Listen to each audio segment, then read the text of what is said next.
Alright, we'll try this. It's awfully shady, but I wanted to kind of show the windshield mount.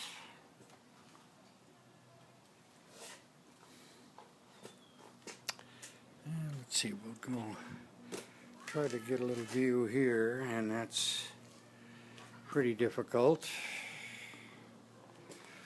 We'll back up here so you can get an idea of the size from the cockpit. I'll move around, see if I can get a little bit better view, a little more light there on my bracketry. Those bottom two holes you see here are a little bit larger, so there's a little bit of a tilt adjustment there. And then this is an ST bracket in here, Honda ST 1300. And so I can move this up and down a little bit if I chose to. And then from the front,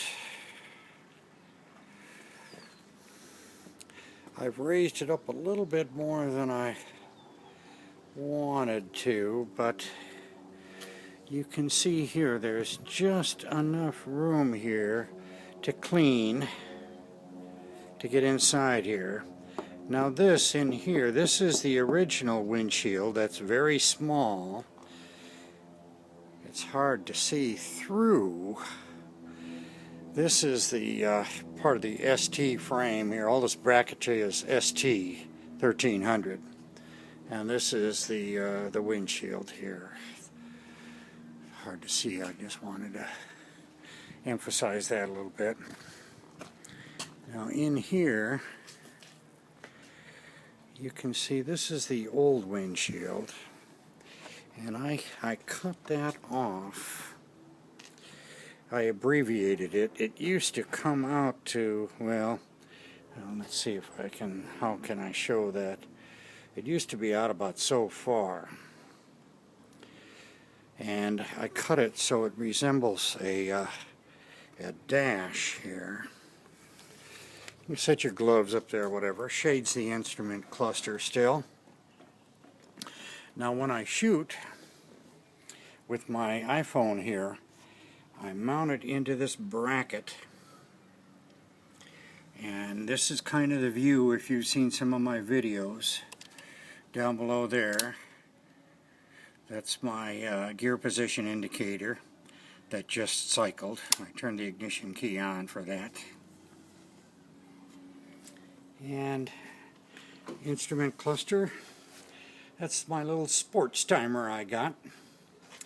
And that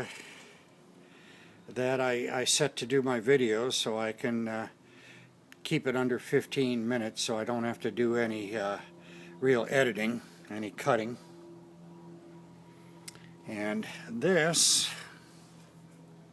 jack here jacks into my iPhone for my external speaker, because when you're on the road, if you're using the speaker, or the microphone I should say, not speaker, the microphone that's on the camera, it's very loud, and so that jack continues through this curly Q, and this then jacks into a pigtail off my helmet, and that gives me my helmet headset, which is a speaker and a mic. I just loop it around this little doodah here.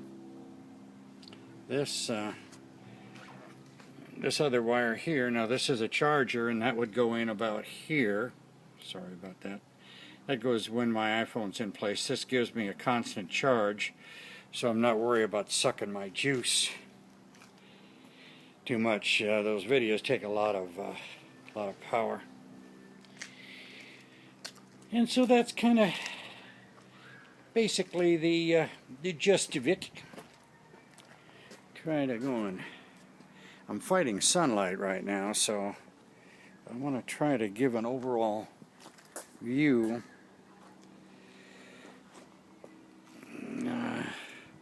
of what that windshield looks like.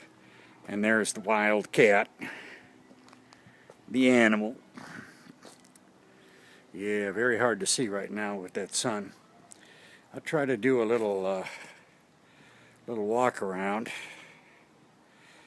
When I'm doing a video, it really enlarges the view, and I find it hard to get back far enough to see well. So bear with me here. This is what we're gonna get. What you see is what you get. But to start with, I thought that the windshield was much too large. It's a rifle fairing windshield. They're up in Atascadero. I bought windshields before from them. Nice guys up there.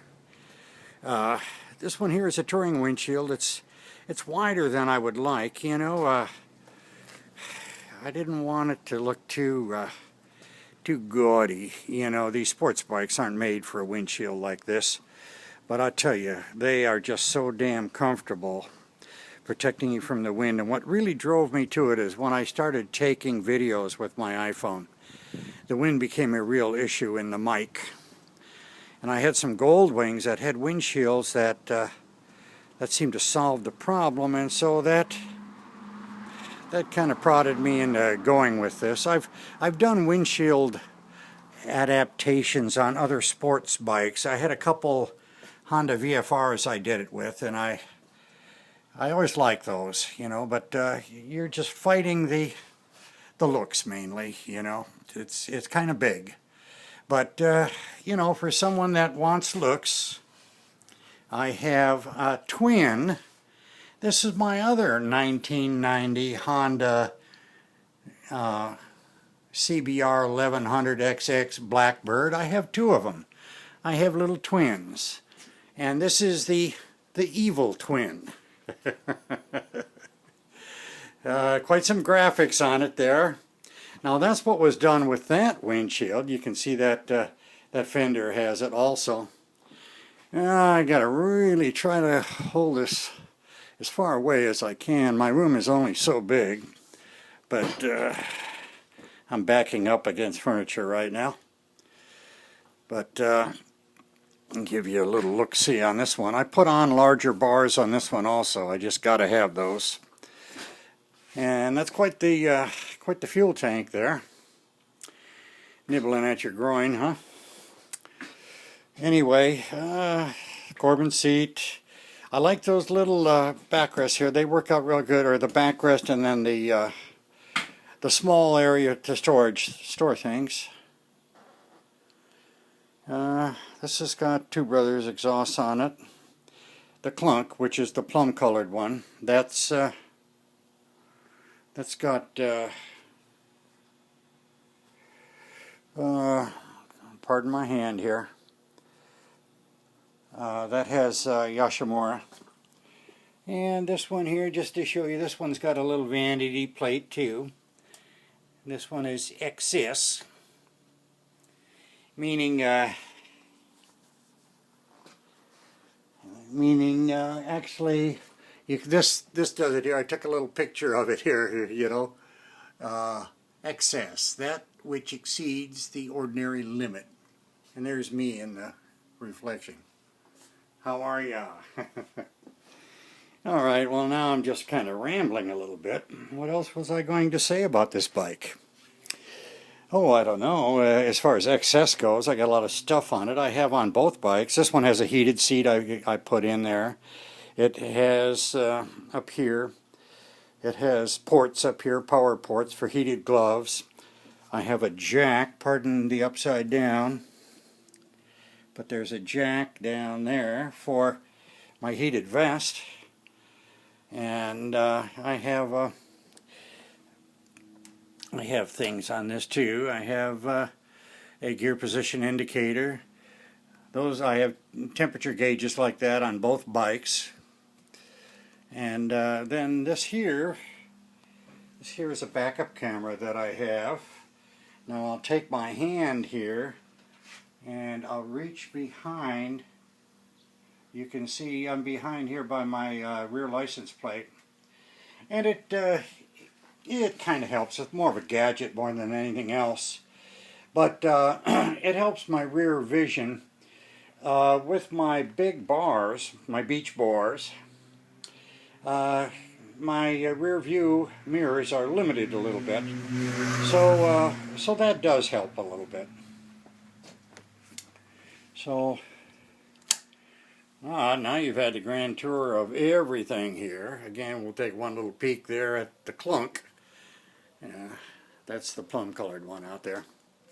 So now let's put this one to bed, huh? You guys are tired of looking at these things probably, especially this poor video. All right, end.